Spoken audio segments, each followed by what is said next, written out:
Hello, everyone. Welcome to the GLORIO Chat, the best anime podcast on the internet. We are back from our little break. Had we done the episode on time, I actually had a bit about the Crunchyroll Anime Awards, which is now well past relevance, I guess, at this point. Were the Crunchyroll Anime Awards ever in relevance, though? Well, timing-wise. But, I mean, you know what? If they can do an award show about 2025 in May of the following year, I think I can do a joke a bit 2 weeks late, right? I mean, that's only logical, right? Sure. I think it's only fair. I mostly just wanted to talk about the original anime category. Oh boy. Which we had some conversation in our offline about that, but man, it's just funny because so their original anime category, and I don't care about the main. I think My Hero Academia won for anime of the year, which is wild, but whatever. It's a popularity contest, right?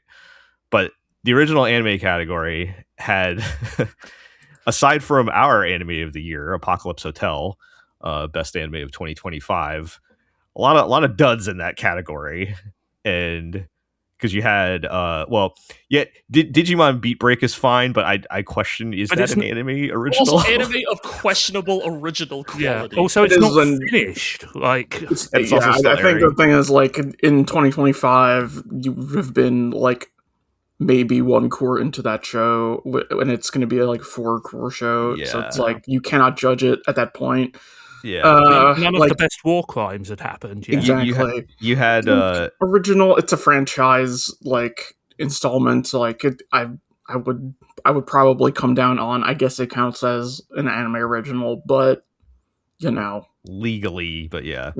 I mean, there's also G-Quux was in there. Sure, but which. Questionable for the I would also you know, by the same token, I would also describe that as an anime original, right? Yes. Char Aznavour and Amuro Ray are literally in that fucking show. So they're also in Zeta Gundam. Like, I mean, Gundam is an anime original series, right? It's just yeah. However, I am comfortable saying G-Quux is bad, but you can all fight me on that if you like. No, I'm the one who would be, you know. You're the G-Quux pinned in a corner by 3 of you. You'd be kicking me like in JoJo's Bizarre Adventure. Well, we had Moonrise. You guys watched some of that, right? Shout outs to Dr. Salamandra. That's about all I can say. I mean, look, I don't think of a highly of a mecha show that is so bad that even G won't watch it, quite frankly. So yeah, and Zenshu. I know you guys loved that show. And finally, Lazarus, which ended up being the winner of that category. You know, people can like. Are you telling me Lazarus is better than G-Quux? No, I'm not. No, I'm definitely not going to say Lazarus is better than G-Quux. I'm going to say they're both sad. But my reaction is more. I guess there just must be. Anime must have its own silent majority out there, you know? Like, I mean, the silent majority is that a lot of people watched that show and fewer people watched the other shows, right? Sure, so, yes. Probably. It is just that, you know, yes. Obviously, that is what happened here because I would say even critical reception to that show was not... Like, not just in our circle, right? Because obviously sometimes there are anime that get widely praised by, you know, the rest of the community that we are, like, you know, maybe... more dim on, right, or vice versa, right? Look, we've always recognized this, of course, right? But I feel like even Lazarus's reception was not particularly positive, right? I didn't think so either. Yeah. It seemed. I think that was mostly from people who like watch anime, right? Whereas if you do not watch anime regularly, it's just the new thing by the Cowboy Bebop guy, and then you watch it and you're like, wow, this is kind of like Cowboy Bebop. And I guess that's the Cowboy thing. Bebop's the only good anime, so this must be also one of the only good anime. It is confounding to me that somebody who could like Cowboy Bebop would watch Lazarus and go, wow, it's just like Cowboy Bebop. I mean, if we've learned one thing the last few years, it's that a lot of people don't have much quality control. So yeah. Well, I wanted to use this as an opportunity to explain some GLORIO lore because I'm not sure we ever talked about it on the podcast. GLORIO. So I found this particularly funny because, as I mentioned, we picked Apocalypse Hotel is fantastic, and that was our number one anime last year, right? Well deserved. Yes. However, the header image for our top 10 was Lazarus. And Yeah. I feel like I don't know if we've ever actually explained the inside joke of our top 10 headers every year. I feel like if you go back through a few, then maybe probably we've done this so long, but it's worth been a bringing while. up. I feel like the jig was up when you used "horny baby" as the header image that one year. Yes. So the general idea of the top 10 is when we started doing them, I have to pick a header image, and I didn't want to put one of the top 10 shows You didn't want to spoil it. Yeah. to spoil it in the header. So I was like, wouldn't it be? I don't remember if it was me or who came up with it. I think Ira, you picked the first image we ever used, which was Kirito from Sword Art Online making a weird face while drinking tea or something. Oh my goodness, that was so long ago. But so I was like, let me pick a header from a show that would be clear to any listeners or followers or readers at the time that this was definitely not in our top 10. Mm-hmm. Right, and yet Broad usually has like enough. Is popular enough that it will could reasonably be on a top 10 of Made by Rubes. Yes. I will point out that there is one exception to this rule. Yeah, was it that Millennium Princess Calidor? Yes, in 2016 we used the fake anime from Girlish Number. You can't tell me that was 2016. That was 10 years ago, Ira. Yeah, so that's been kind of a running gag for the past, almost 15 years now.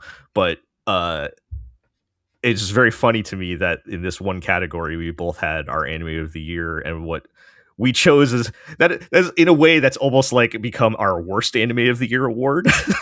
Right, whatever ends up as the header of our post, yeah. Right. And both of those were represented in our in this category. I just thought that was very funny. But the one where you used "horny baby" does say that it's a running gag of using an ironic header image. So the knowledge has been out there in some form. But that was 5 years ago. Yeah, but also point, who the fuck is going back 5 years to check a thing, right? Yes, exactly.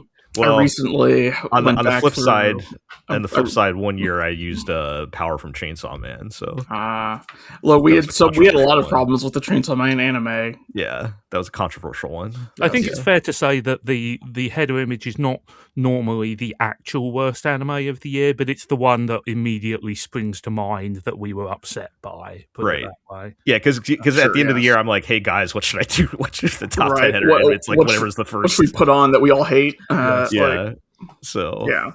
Anyway, that's our bit of GLORIO lore for today. Yep. And it's another anime awards, I guess.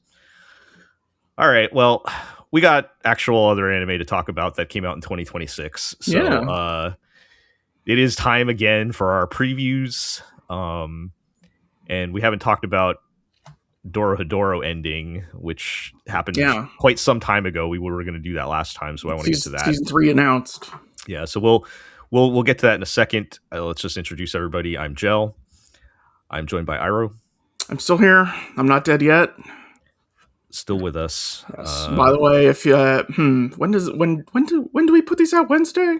Yeah, Wednesdays. The Furious probably won't still be in theaters by the time people are listening to this podcast.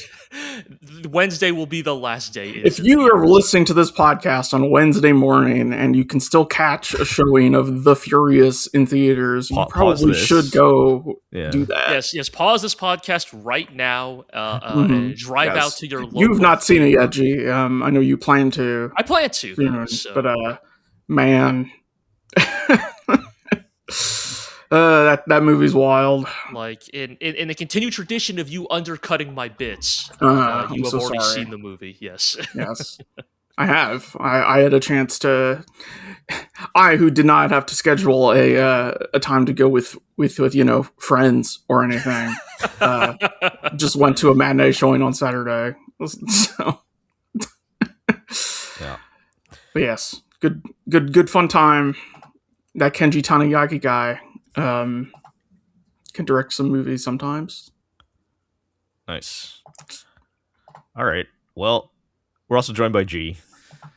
Glory to the 1,000-year Mamdani Caliphate. Okay. Yes. Mango Sentinel. Yes. Shoutouts to the Mango Sentinel. Don't fuck the Knicks? Question mark. It's just in the in this just to fuck the Knicks in the same cadence as fuck Ryan Davis. Yeah. Fuck the Knicks brackets affectionate. Yeah, exactly. It's very funny. Like, actually, I feel like Yipes has actually had to explain multiple times that he is actually a tremendous fan of the Knicks, and that that's a commentary bit because obviously people approach him and say "fuck the Knicks," and he's like, "No, actually, I'm a really huge fan of them." Okay, but like, who is going to say "fuck the Knicks" more than a Knicks fan? Yes, I was gonna say.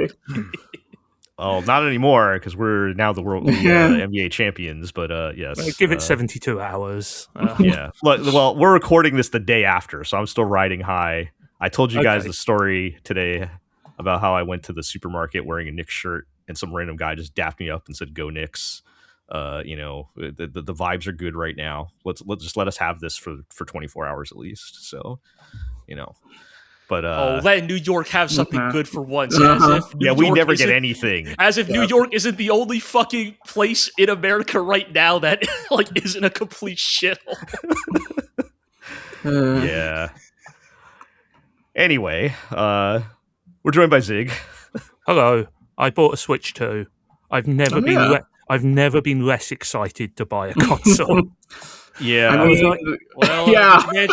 did you manage to get in before the price hike? Well, yes, that's why I did it now. But I was when is the price hike? Because I might need to get on that. September, I think, 1st of September. I told myself I would buy a Switch 2 when Fire Emblem happens, and I guess it's coming soon. Fire Emblem comes out September. 2 weeks into September, so I should probably get one. I was sooner. like, I guess I should get a Switch 2, maybe.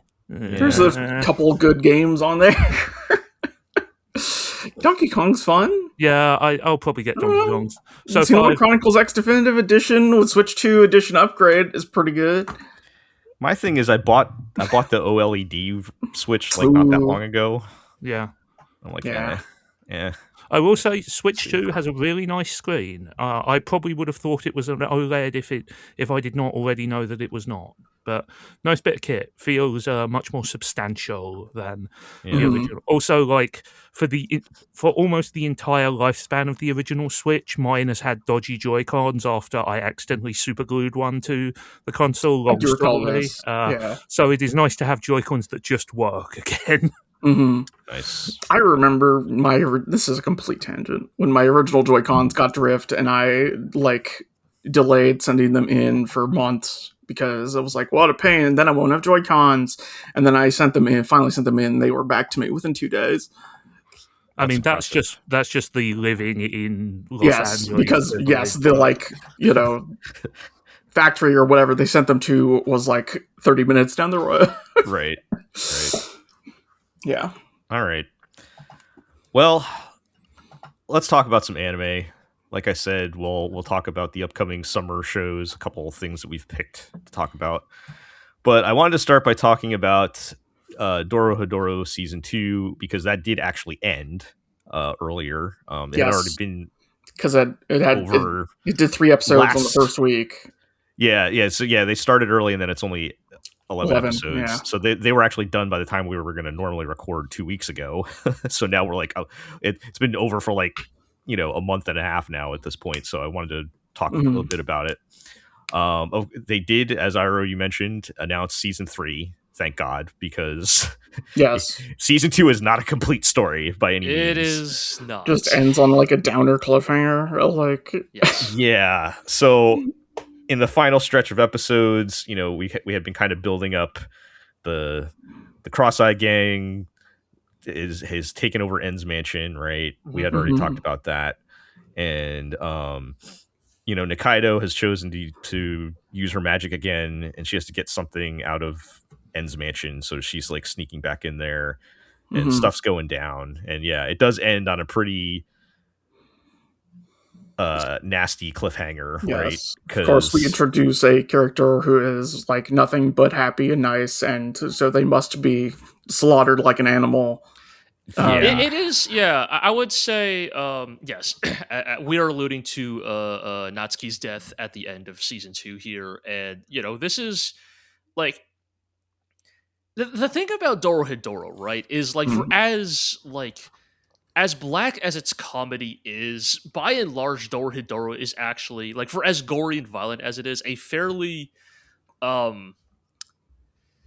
nice show in some sense towards its characters, in the sense that death is cheap, violence is easily reversible, so often even when characters are getting their absolute like shit fucked up, they are back in action within like an episode. So even the confrontation between End's cleaners and the Cross-Eyed Gang, right, where like Noi is just ramming her fist through people's chest cavities, like those guys are basically getting back up by the next episode, right? Yes. It is a testament to the show's quality that it can maintain the level of violence and get like wield tone in such a way to like completely recontextualize what's basically the exact same amount of violence, right? Yeah.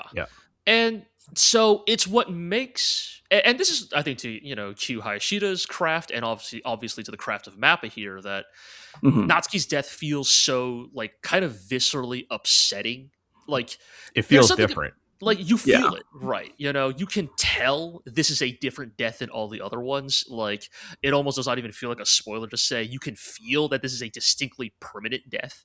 Like, and it very much is an escalation that you could kind of see coming once they start to introduce Kai, the cross-eyed boss, right, and his sort of pathological hunger for I guess wizard brains, to put it literally, right? Right. Like, we figure out, I forget at what point we figure out that he can basically like absorb people's powers, right? Yes. Right. And they make it clear toward the end that when Natsuki discovers she has a power, that he's going to want to take her power. Yes, like that he has to eat your brain or whatever, right? Right. So it is Dokuga's sadly failed attempt to get her out of there, before it's too late. But and I mean, in general, right? Season 2 is very much a transitionary phase, right? Kaimon, as we know him, is dead, and as we know him, is dead. Like these sort of major powers of season 1 are gone, and it's. And the thing that makes it like still, and I think it's a testament to Dorohedoro that it is still so enjoyably Dorohedoro, right? Even here in the last episode, right? The bit where fucking Dokuga gets his fucking head clonked by an N statue like a Looney Tunes character or whatever, right? It's like the show is still full of these like just goofy slapstick moments.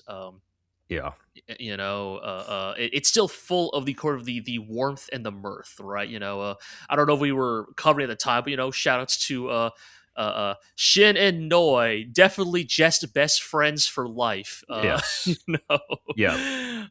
bros. Bros. Just you just hugged your bro naked. That's what you do, right? Yeah. That's and. But I think season 2 sort of like, I don't want to say matures necessarily, but it is upping the ante. It is escalating things by introducing these factors that feel much more dangerous than even season 1 did, right? I mean, you also have really shout outs. I mean, God, I wish every episode of Dorohedoro looked as good as the last episode, right? Like Risu's curse has never looked so good as in the last episode. The Kai transformation, right? Shoutouts to like literally like Aikawa's head gets vomited off of its neck, right? It's and then the Kai head sort of takes over. It's so gross and brutal. That's what I'm saying. We got to find the Kaimon lizard head in formaldehyde and stick it back in. I mean, that is literally a token in play somewhere on the board, right? And yeah, I'm really happy they announced a season 3. I think God forbid, hopefully it doesn't take as long as its season 2 did, because See ya in 2032. I mean, this is Please don't. the railgun problem, right? You can have as many new seasons as you want. They just take 9 years each to produce. Right, or just, something. as long as you're still alive by the next season, yes, you can wait as long as you want, but Yeah. I mean, how many years did Legends of the Galactic Heroes take? I mean, look, that thing's 110 episodes. That's a little different. I think Yeah. we'll be I feel like lucky if Dorohedoro this ends with like 40 to 50. Yeah, I think this season ends a lot on a much worse cliffhanger than season 1 did. So like season 1 felt like, do you mean worse me, as in bad for the characters or bad for the audience? the timing, I mean, like, so like Right. there was no like huge cliffhanger at the end of season 1. It was like, it was like at the end of season 1, it felt like it was sort of a, are we going to get a season 2 ending? It was very much the adventure continues, and Yeah. there's a stinger for and season this 2. is a like built for, yes, there's going to be another season coming, so you'll just have to wait. Yes, like Dorohedoro the anime as it currently stands does not have an adequate ending. Is kind of right. So like if they had to end it on season 1, that would have been disappointing, but like also you could it was kind of a stopping point, right? Whereas this is, we are right in the middle of a big thing that just happened. Yes. So yeah, I do want to, now that we've said some nice things, I have some things I've been holding back on saying to see how far they get in season 2. Okay.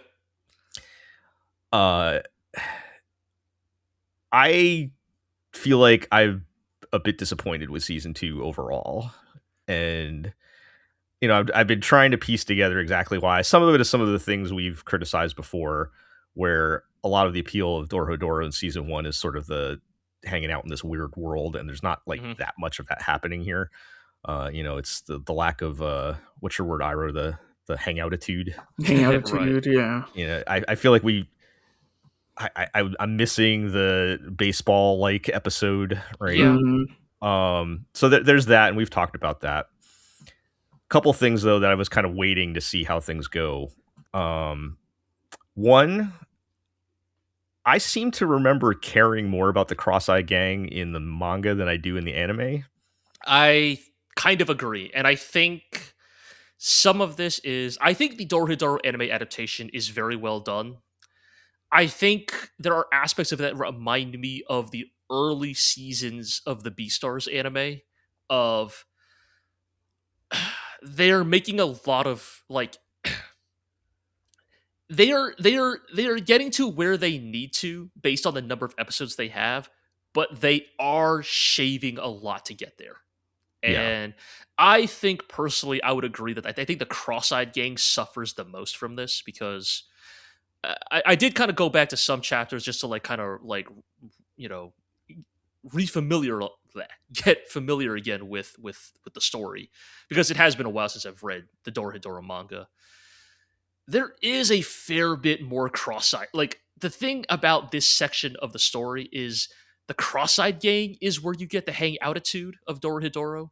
Like, right. while For this Paimon section, it's them, right? Yeah. Like, it's the Cross-Eyed Gang getting into their dumb, Imaishi-esque, comically poor hijinks, and we do get some of that. Of like, we have to hide that this lady, we killed this lady by accident. That whole segment, it's stuff like that, right? Like, that's the biggest example of that. But there are also like smaller, like less or more understated examples of like that plot line that just kind of just get cut because, like, I guess, functionally they serve the same purpose as the like disguising the murder of their landlady, subplot. Right. And so I see how functionally it's like, we can cut out this half a chapter here, we can cut out these 3 pages here. But I kind of agree that like I love the Cross-Eyed Gang. Like, they're probably like one of my favorite like mini factions in the Dorohedoro story. Like, they arguably never really get a big win. They never really manage to quite pull it together. But like their underdog attitude, like their never give up attitude in the face of their a complete shit awful circumstances is like what makes them like compelling. It's what makes you like, want to root for a guy like Dokuga, right? Like it's you Yeah. know, they're charming in spite of their myriad failures and also their complete willful blindness to the amoralness of the cross-eyed boss, right? And I think the anime gestures at those aspects of their character. Like I think anytime Dokuga and oh god, the samurai dude are like talking, you get some of that pathos, but like it really is a shame how much the rest of the cross-eyed gang kind of do get a little shafted screen time wise in the anime, I think. Yeah, and Iro, having read the manga a lot more recently than we have, I have not yet gone through the whole thing. Oh, you have not gone to through this part yet. Okay. Well, yeah, that was just something that seems to have been a big problem for me because they are very important to this section of the story as far as like making you care about what's happening. Right. And if you don't, you kind of just like, okay, well, you know, they're in the mansion now. It's not, and it's not like the anime has been totally devoid of those things. Like you said, G, they kind of pick their moments to, you know, show the audience those like, you know, their character and stuff. And it's like it's an age old problem of like you have to cut something right to fit into the anime. And I do think this is the weakness of like. I love the Dorohedoro manga so much, but I'm not going to pretend like it is a flawless manga. And I think it is also this phase of the story where they start introducing a lot of characters, right? And then it's like, oh, right, shouldn't Noi have like maybe a cumulative, like, I don't know, 12 minutes of screen time in this season, you know? Right. Like, it's just... Even you know, whatever version of Kaimon and Nikaido don't get like they get more screen time than Shinonoi, obviously, but like, I don't know, they feel like they are even more part of an ensemble cast than like the main characters at this point, right? Yeah, it's so yeah, it's I don't know. It was that with the Cross-Eye Gang, and like I don't know, I've never been all that interested in the who is really his Kaimon plot.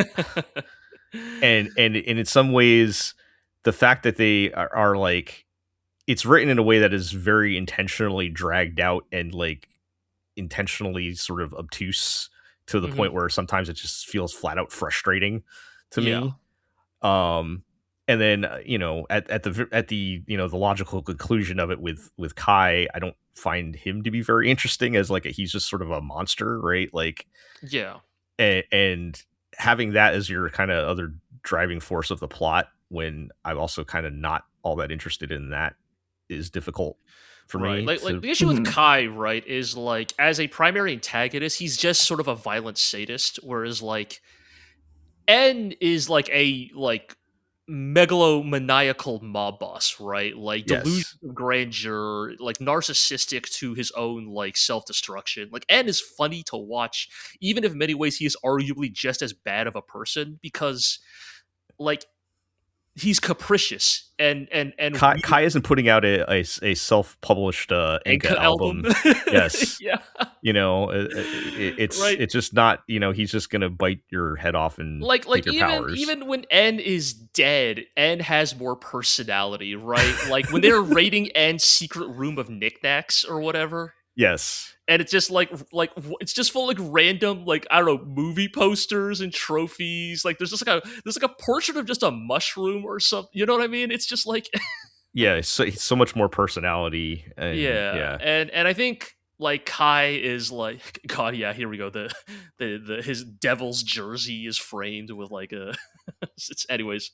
Yes. You know it's goofy. It's funny, right? And the thing is, like, Kai will, like, his motivations get explored later in the story, and there is actually a somewhat understandable pathos once you tie together the whole, like, Coleman, you know, seething, you seething at the state of the world and, like, desperate to gain power to have some control over his life becomes, you know, Aikawa and Kai and all this stuff, right? Like, there is some interesting, like, stuff there, but like it never there's so like there's so much like smoke and mirrors around it though, like it's hard to like connect it all, and if you do understand the plot to like have like I don't know, some emotional connection to it is very difficult. Yeah. And, you know, maybe this is just me putting my anime critic hat on, but I all of those things I think are pretty significant dings on season 2 for me. You know, not that I didn't enjoy it. I mean, you know, it's Dorohedoro, and there's a lot of the things you love about Dorohedoro in here, but I feel like the trade-off of things that we lost for things that we gained is not an equal exchange in season 2. And a lot of that I think can be remedied with some of the things that might be happening in season 3. And if it doesn't take 6 years to come out, and we can just kind of connect these all as just, you know, an ongoing story, then maybe it just gets ironed out as, you know, this is one section, right? But looking at season 2 in a bubble, you know, those things were kind of bugging me. But I think that's fair. I think that is totally fair. Obviously, I think for me as well, it's like, put a gun to my head and say, you know, put these in order, right? Like, I think I do still prefer season 1 to 2. I think just for me, I think the strengths of Dorohedoro still shine quite strongly for me in season 2, despite recognizing, I think, the flaws you've pointed out. Yeah. Ira, what do you think about season 2? Yeah, I think I probably broadly agree with what you said. I don't have as much context as you, but like, yes, I think a lot of the fun of season 1 was, yes, just like the black comedy, hanging out and doing stuff, doing whatever. And so, yeah, now that, like, you know, the plot is happening, it's harder to. The show's not as good at maintaining a forward momentum as it is like messing around. And so it just kind of, you know, is not as good to me. But I'm still enjoying it, you know. Yeah. So. Yep. So yeah, it's like I said, I still enjoyed it a lot. Just, you know, not as much as season 1 in my opinion. And it's a shift. And I did feel the same about the manga, just maybe to a lesser degree, because I feel like having the extra, you know, it's been so long I don't even remember details, but I felt like there was more time to really endear yourself to the Cross-Eye Gang and that part of the story, which is significant to season 2. I think also just reading a manga continuously gives you like a greater sense of like time spent with, you know, that's true, a cast of characters that sometimes anime struggles with because of the different nature of pacing and release order. And that's not the first time this has happened in a manga adaptation, and will not be the last. Right? Certainly not, you know. And you know what? I'll tell you what. Just the challenge we have with translating. I am still grateful that Mappa has done so right by Dorohedoro. I feel like, yes, you know, I said this back during season 1. I'll say it again here at the end of season 2. Like, Dorohedoro was on my list of like never evers, right? Like, this manga will never get an anime, and if it does, it would be impossible, right? It would be a miracle if it were even okay, right? And they continue to make it happen, you know, and that is cool. Yeah. I mean, from a technical standpoint, I think season 2 is an improvement. Oh, yeah. They figured some things out to tweak some things to make it looks amazing most of the time. It really does, yes. Some of these episodes look incredible.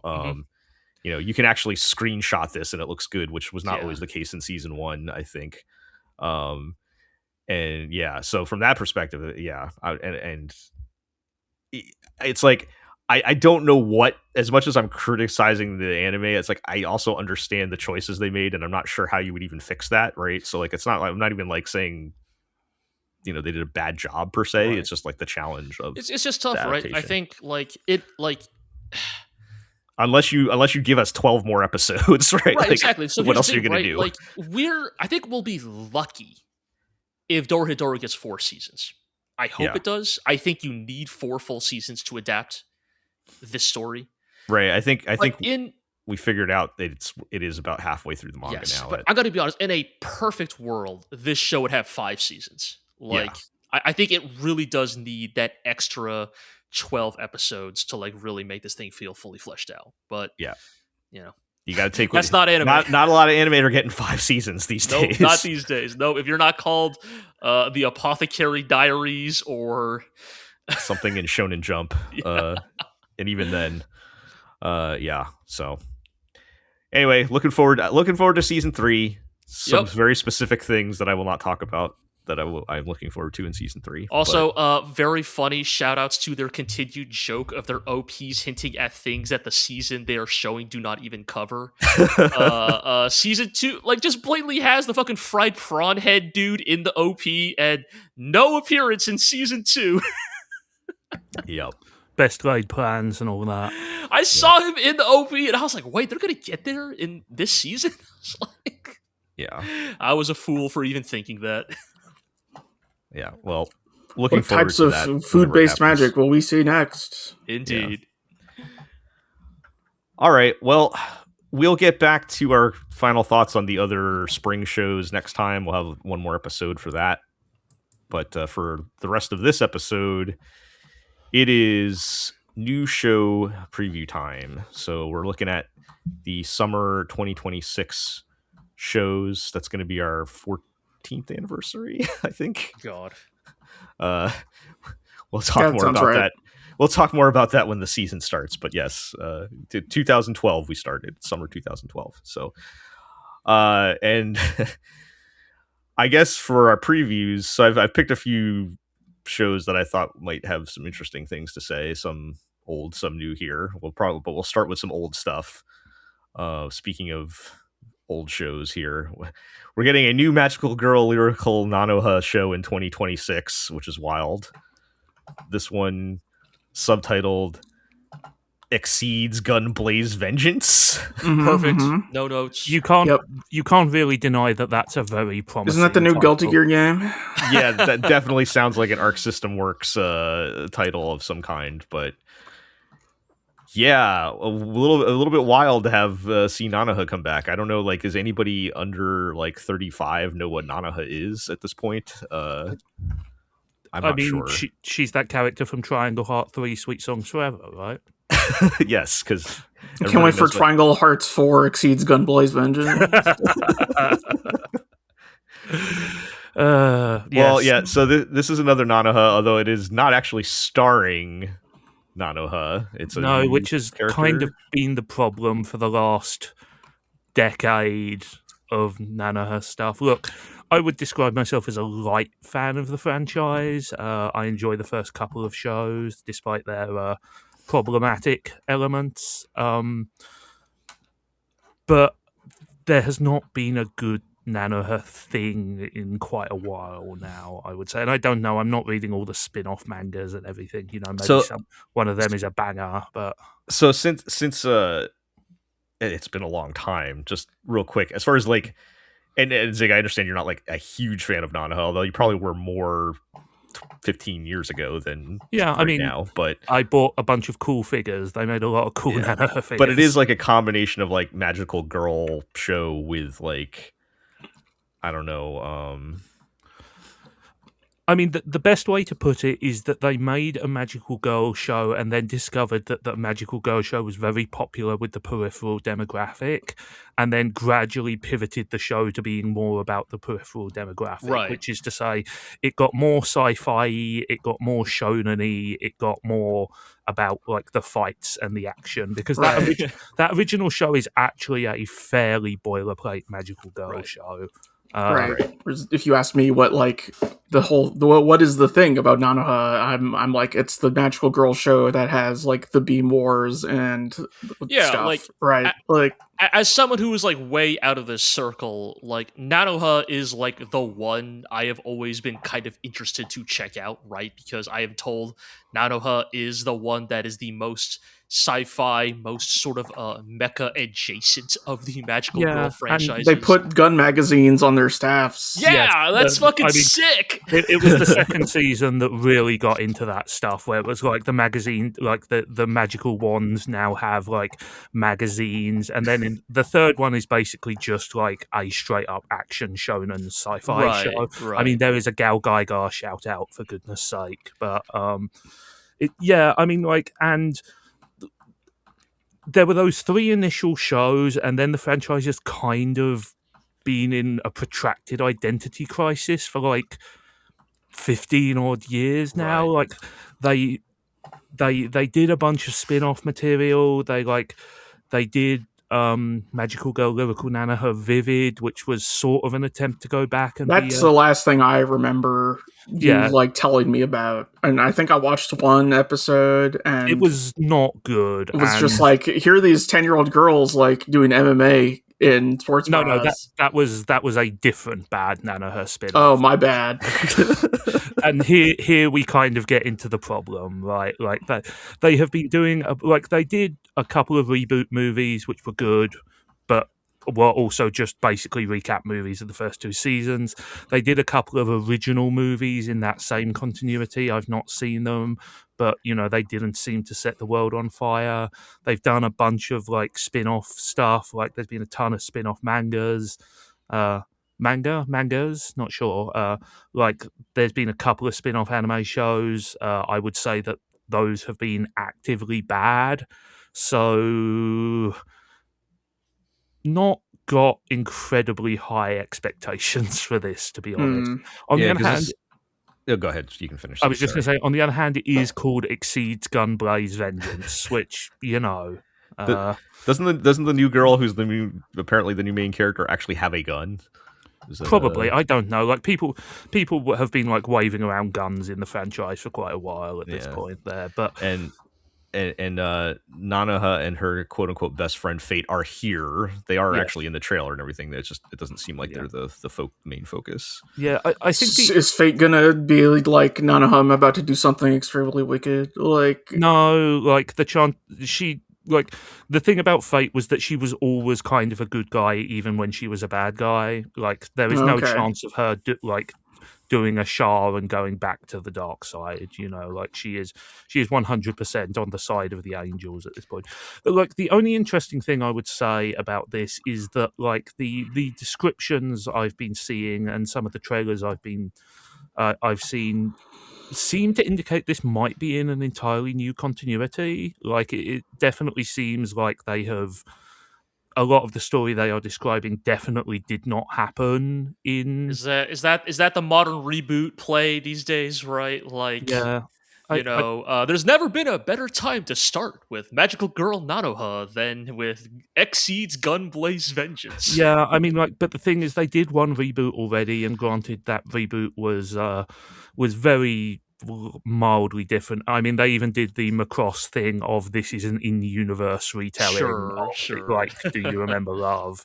But yeah, I don't know. It's pretty hard to get excited about a new Nanoha thing, especially a Nanoha thing where she's not the main character, because they have just all been kind of bad. But I will give it a go. Is Nanoha that like beloved as like the main character? Like is I think it's less that she is beloved as the main character and more that sort of the decline in quality of the franchise largely happened when she was not the main character, if that makes sense. Okay. Like the franchise's high points, the early shows were when she was the main character, and even the third season, which is the one where like she and Fate are adults and are fighting in like a space police thing, is controversial. I liked it, but it's a bit too long. But yeah, I don't know. It's just like I'm not sure that the Nanoha universe is interesting enough to spin off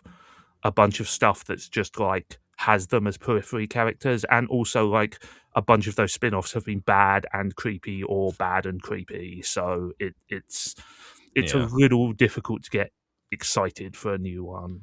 Yeah.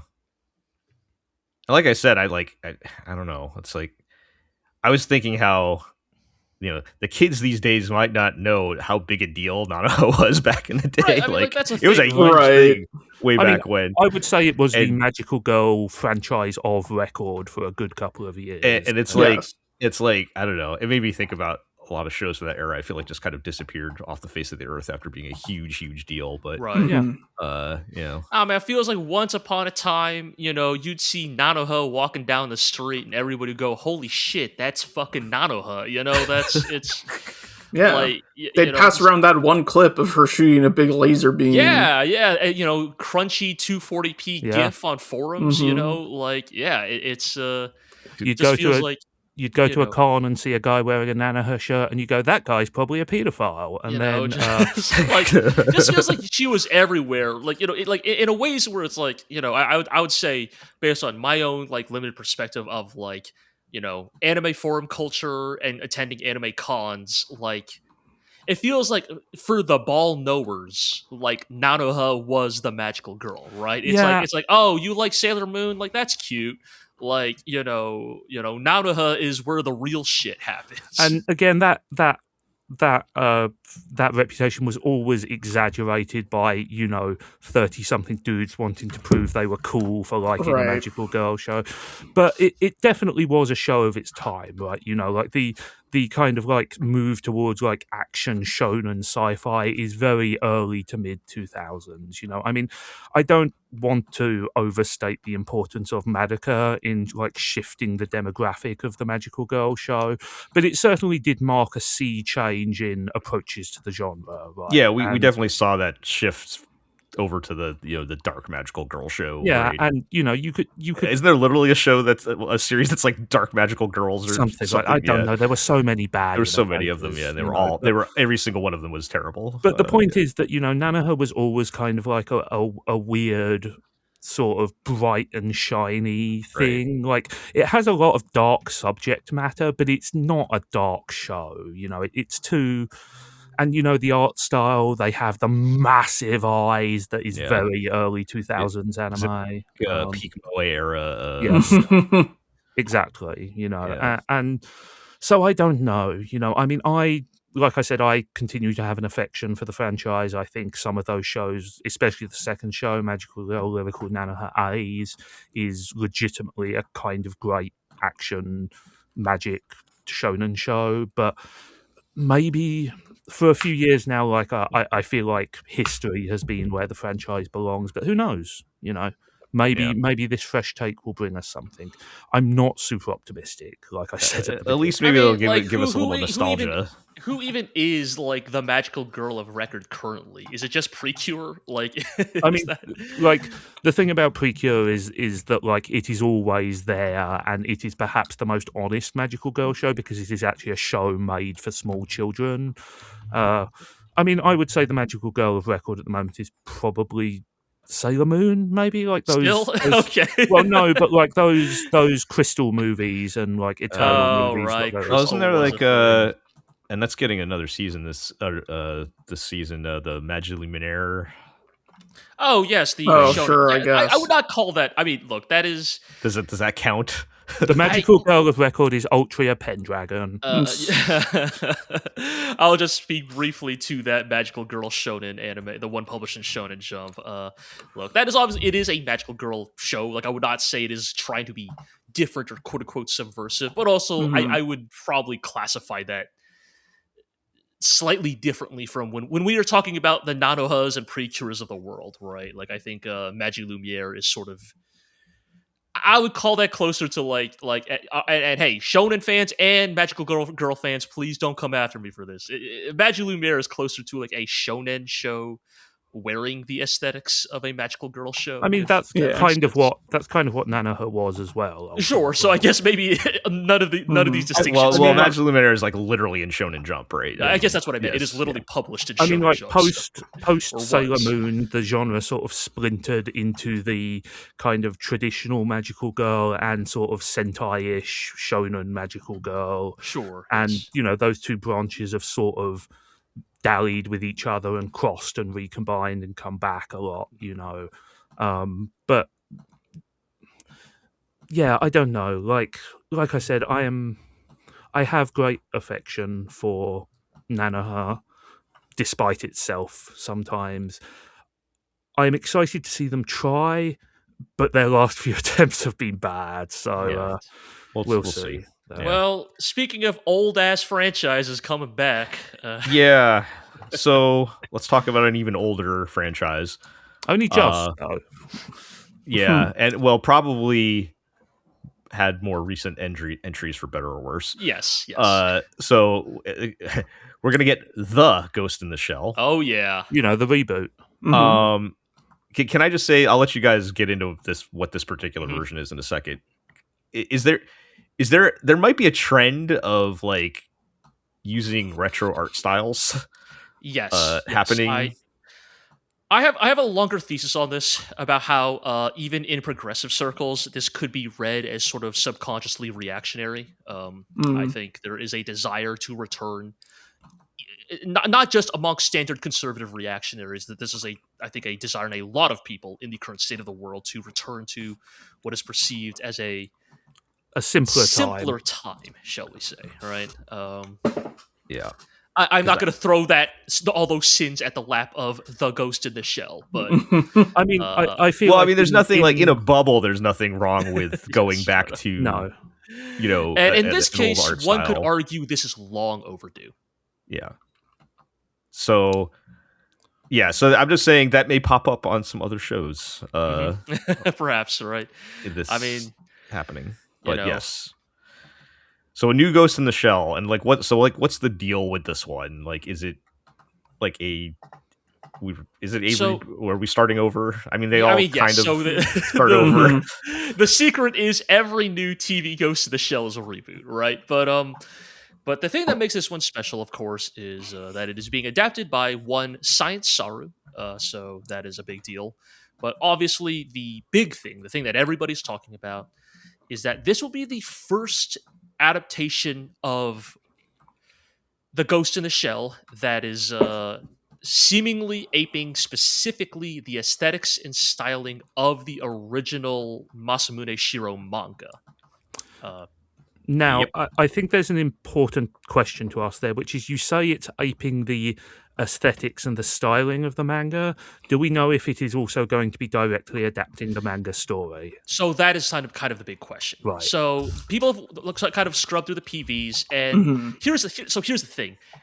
Every TV Ghost in the Shell is grabbing their particular favorite chapters of the manga and adapting them into broader stories, right? And like Standalone Complex's The Laughing Man is loosely based off of an arc in the manga. So the thing with the Ghost in the Shell that everyone's trying to figure out, right? It's why people are not confident saying that this will be a direct adaptation of the manga, because no TV anime Ghost in the Shell has been a direct adaptation of the manga. And we don't think, I don't think they would really start here, but for those who do not have the context as well, like the most famous adaptations of Ghost in the Shell, namely the movies, Mamoru Oshii film. The Oshii movies, and Standalone Complex, the TV show, they bear some aesthetic similarities to the manga, but they are tonally and sort of, in some cases, plot-wise, very different things. More inspired by... Yes. The thing that I would say is very interesting about even Oshii's adaptation is that in many ways, Oshii's adaptation of the Puppeteer arc from the Ghost in the Shell manga is like, plot-wise, like in some ways remarkably faithful, but where it veers hugely is tone. And that is sort of the thing that has sort of defined Ghost in the Shell in its adaptations ever since the Oshii film. I think it's fair to say that even the good subsequent works like Standalone Complex or even Ghost in the Shell 2 Innocence, like the 1995 movie looms over all. Very large. Like it is a monolith.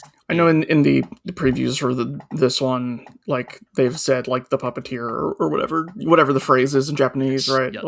So presumably that will appear. But yes. The sort of defining, gimmick, quote unquote, of this adaptation is a return to the sort of, pulp action sort of sensibilities of the original Masamune Shiro manga, right? We are returning to, the cyber gremlin portrayal of Motoko Kusanagi, funny face Bato. Everybody's much more expressive and cartoony. Yes, it's a more kind of like Gonzo, not the studio, the aesthetics. Kind of like Gonzo. A more like Gonzo, more sort of I would say more 1980s take on the material. Very much so, right? Like we are back to we're back to the bright saturated colors. We're back to the poofy hair, fan service. yes, the gore. Yeah, and I think this is exciting, right? Like to be clear, even as somebody who loves Oshi's films or film, well, I think Innocence is a fascinating experiment. Okay, I feel like Innocence's reputation has grown somewhat in recent. Okay, years. As somebody who loves Oshi's vision of Ghost of the Shell and loves Standalone Complex, this is very exciting. Like, I think it is cool, like to get a Ghost of the Shell that, and to be clear, I'm not going to like say something so outlandish as quote unquote more faithful, but an anime adaptation that better reflects the original, the aesthetics of the original work. I think this is long overdue. I think I think the original manga has its own weird things, of course, right? Like, it was written by a Japanese man in the 80s who has Japanese man opinions about things about society and politics. And let's not forget that Motoko is fundamentally a cop. I'm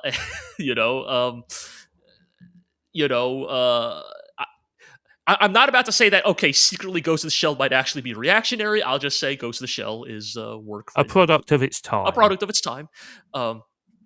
But nonetheless, I think it will be very fun to see these characters like this, right? And I think it is the fun of Ghost of the Shell as a franchise that I think it is malleable enough to like have so many different styles of adaptations. And so I think I'm hoping this is going to be really cool, I think as well, this kind of like more Smash Mouth sort of energetic style of Ghost in the Shell is a good match for the style of Science Saru. Yes, right? Too, for sure. Not that they've proved that they can do quieter, more introspective works, but I think their bread and butter is still kind of like weirdos making silly faces and like bright colors and stretchy animation and all that kind of stuff. For sure, so. Yes.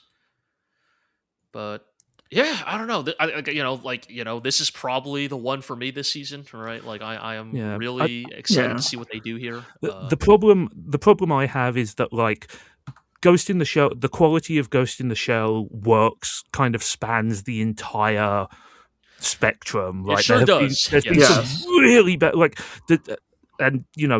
does anybody remember that there was a Ghost in the Shell show just a few years ago? Like the all CG one. That was unfortunately canonized as season 3 of Standalone Complex. Wait, they did that? That's what they insist. I mean, it was literally directed by Kamiyama. Yeah, so look, we all have bad days. Yes, we do not talk about the latest Ghost of the Shell. Yeah, I mean, my point is though that, like, there has been plenty of bad Ghost in the Shell media in the past. I think this looks promising, but the property is not inherently touched by gold. No, certainly not. And so that is why I cannot fully like throw my heart into this and be like anime of the year is right around the corner. Like, there's always the chance that like this Ghost of the Shell adaptation stumbles in some sort of like big visible way, but at least based on what they've shown, very exciting. Of course, the other sort of main interesting bit of contention here is they have been very tight-lipped about the casting for this anime, and this is somewhat understandable. Atsuko Tanaka, in many ways considered the voice of the Major of Motoko Kusanagi, tragically passed away some years ago, right? Sort of the longtime voice of the Major. Like, in some ways, like, Atsuko Tanaka is just as inseparable from Motoko Kusanagi as, say, Goku is from like Masako Nozawa. Exactly, right? Like, sort of in Japan, inseparable, right? Or Shuichi Ikeda from Charlotte's right. And I suspect that, look, Motoko has literally not said a single word in any of these PVs. Like, it's I don't know what they're afraid of. Like, I mean, I think eventually that's a band-aid you have to rip off, right? You have to reveal who is taking on, to be fair, a monumental role. I guess the question is, like, do you hire somebody who does their best sound alike, or do you take the chance to like completely change the performance and probably the entire cast with it? Right? It's I think that's God. It might be time for the Lupin the Third. Like, here are the new voices. Torch. Yeah. What? Oh God. What are? I think I know what you're about to say. What are the chances, Iro? What are the chances? Higher than I'd like. That's always going to be Kenjiro Suda.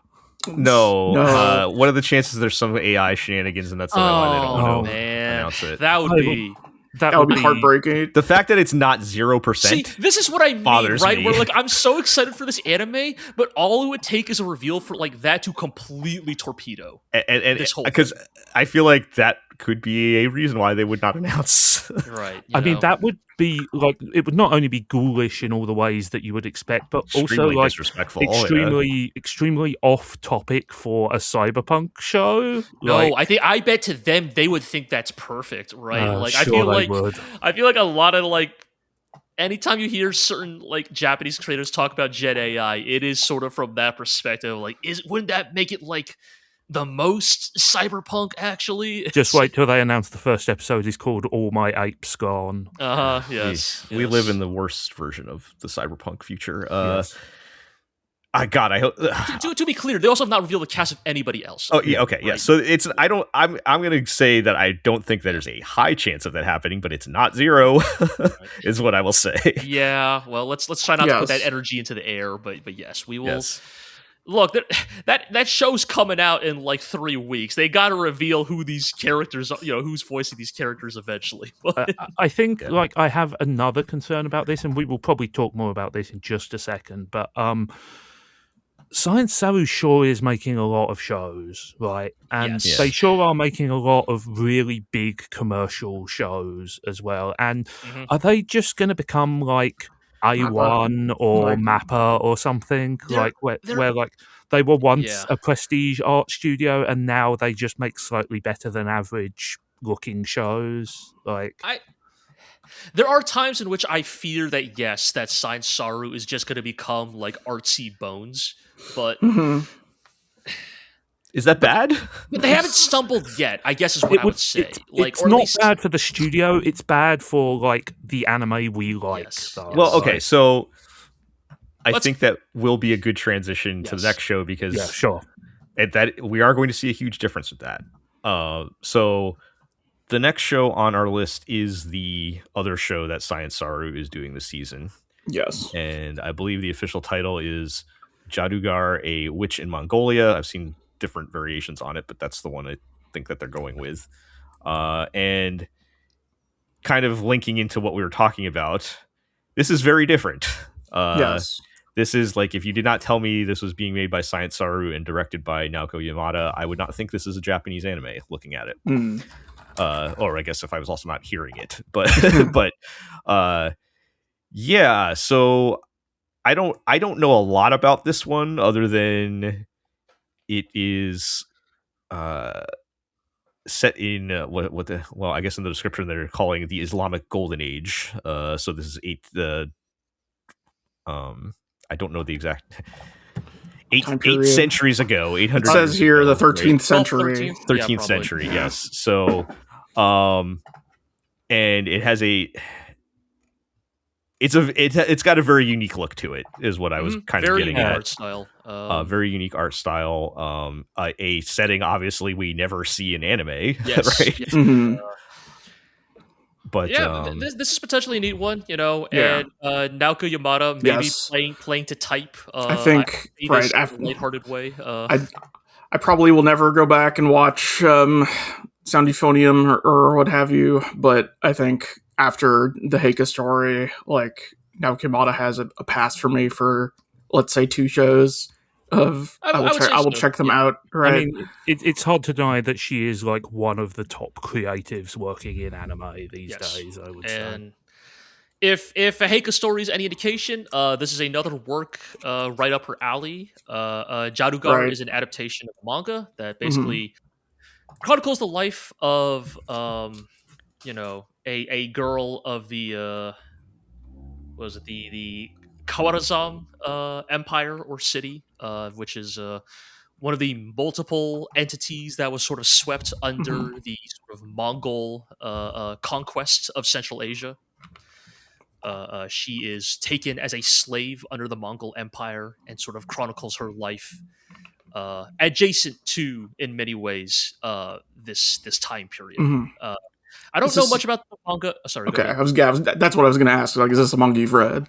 So this is one of those cases where I'm not familiar with the manga, but if you have listened to the last episode of Legend of the GLORIO Heroes, our recap podcast of the legendary 1988 science fiction OVA, yes, in which I liken the question of Reinhard von Lohengram's succession to that of the Mongol Empire's own succession crisis, then you would know I do know a lot about this time period. I do not think... Now, to be clear, I do not want to just be a big, dumb boy historian who focuses on that part, because obviously this is meant to be a story of a disenfranchised woman and her own experiences, often obscured and wiped away by history, by patriarchal history. This is clearly meant to be a story about a woman's particular struggles in this time period and her way of perhaps getting revenge on the people who wronged her. But the dumb boy historian in me cannot help but notice that 4 of the characters in this story are Tolui, Ogadai, Chagatai, and Joki, who were Genghis Khan's 4 sons and the 4 considered for the succession to his rule. And I you know, if you listen to me talk about it in Legend of the GLORIO Heroes, you probably don't remember any of this anymore. That's fine.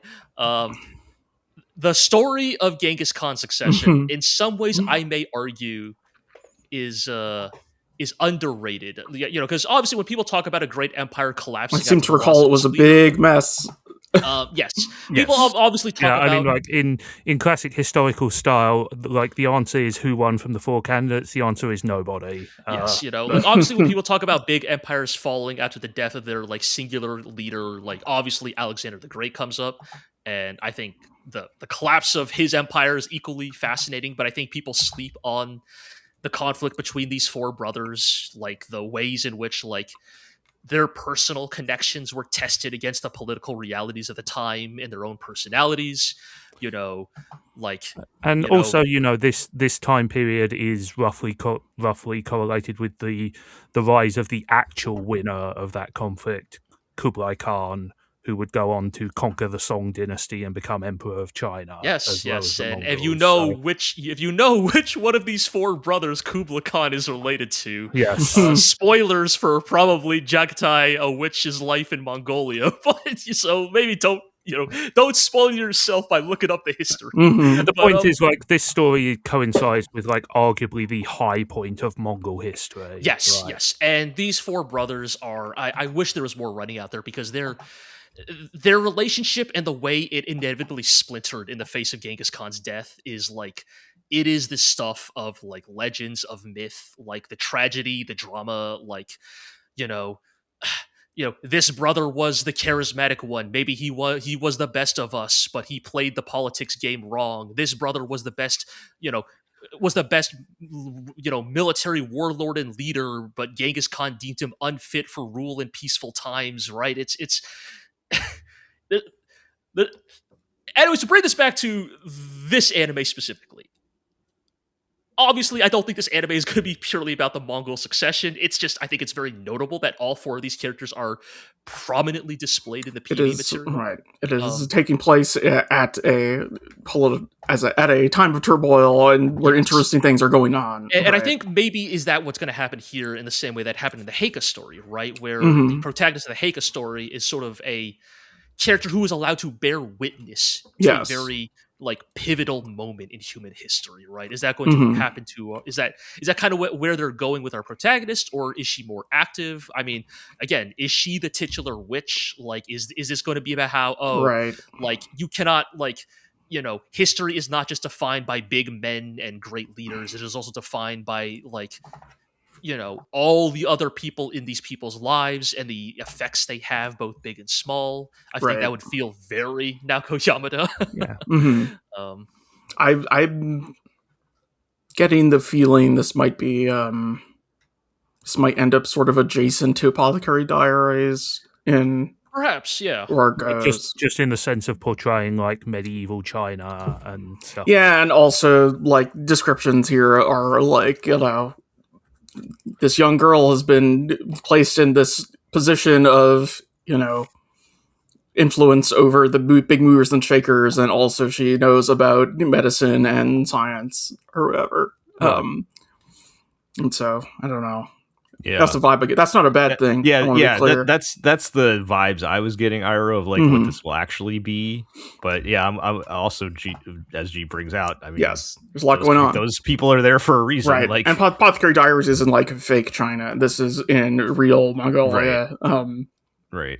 So, and let's be real here, eventually probably real China. Mm-hmm. So. But in terms of like what's actually happening, I'm leaning more towards Apothecary Diaries than Heika's story, right? Like that's what we're. I mean, I think it's interesting though because I very much enjoy Apothecary Diaries, but I think the weakest part of that story is sort of the sort of deep emotional characterization. It's sort of, I don't want to say impersonal, but like it's a bit too breezy to be kind of like a really stirring emotional story. There are definitely bits that get there, but and you know the Heika story was so good at sort of like connecting, sort of understanding the tragedy of the Tyra, right? And sort of the circular nature of rise and fall and all of that kind of stuff. So I'm interested to see if Yamada can bring the same weight to a different story. Mm-hmm. Yeah. And that she is very good at that. But yeah. The Heika story is great. So go watch that. And yes. Probably it was the third best anime of the year, which is insane when you think about it. I think it might. Anyway, what beat it? My number one anime never makes it to number one. But anyway, no, that's my job. So you did mention earlier that like visually, this does not look like a modern show. Like the manga art looks almost like a 1950s cartoon or something, right? Like there's almost like early Tezuka adjacent. Yes. It's that very soft style. Round, like you put this next to like Kimba the White Lion that my dad watched when he was a kid or whatever. G, just to quickly answer your question, the two shows above the Heika story, SSSS Diner Xenon at number 2, Odd Taxi at number 1. I mean, I'm not taking the blame for either of those. I mean, those are both really good. They're both really good, but I'm not taking the blame for either. We cannot litigate one of the best years. Every time, like we go, what won that year again? Is it? Oh, right. I guess that does make sense. Dorohedoro season 1 also was number 3. But anyway, we can't get into that. So. Worries aside about Science Saru double dipping this season, I might actually say this is my number 2. Like most. Yes, I mean, in fairness, like these shows were announced quite far apart, and also several years ago. Yes. So it doesn't mean like they're literally animating both of them right now at the same time, right? So this is one of those shows that was announced and then like went underground for a long time. Yes, but like Ghost in the Shell was announced and went underground for longer. So so I think it just turned out that they're happening at the same time. So I think it's good, as we were saying, is Science Saru still going to get to do kind of different stuff? It's like, okay, well, we got our Ghost in the Shell, but we're also getting something like this, which seems to be more off the beaten path. Yeah, this is perhaps not as like, I don't know, weird and artsy as, despite the art style, as maybe some of the things they've been involved with in the past, but it's something that's different and not just the same stuff over. Maybe this will open the door for a Bride Story or something. Okay, so here's look, man, like we want to talk about the manga art, right? Like Jaadugar feels like, okay, that's adaptable. Look, Bride Story is my last holdout of the never ever getting an anime. Because you'd have to do like a Gankutsu like screen to texture thing. Kaorumori is just built different. I will say that at least looking at the footage that they've released thus far, I don't actually particularly like the way this show looks. I think, I would prefer a presentation that was maybe more conventional. That makes it sound really basic, but like the quality of the talent assembled behind it is so great that I am still very, very excited to see what they do with this show. Yeah, I don't know. I actually looks really good. like the art style. Like it's not like if you told me a historical drama about the tragedy of the Mongol succession. This is not the art style I would have thought, but like seeing it in action and knowing the talent behind it, yes, it's like I'm quite charmed by the art here. Yeah. But, the art that the mangaka made several years ago, like when it was announced, is so like from another era. like this image. It's like, oh god. This truly could have come from 1960. This looks like a pastiche of like 1950s anime stuff. The kind of thing you would see ironically in the background of a show set in the Showa era. Your Betty Boop like adjacent. Mm-hmm.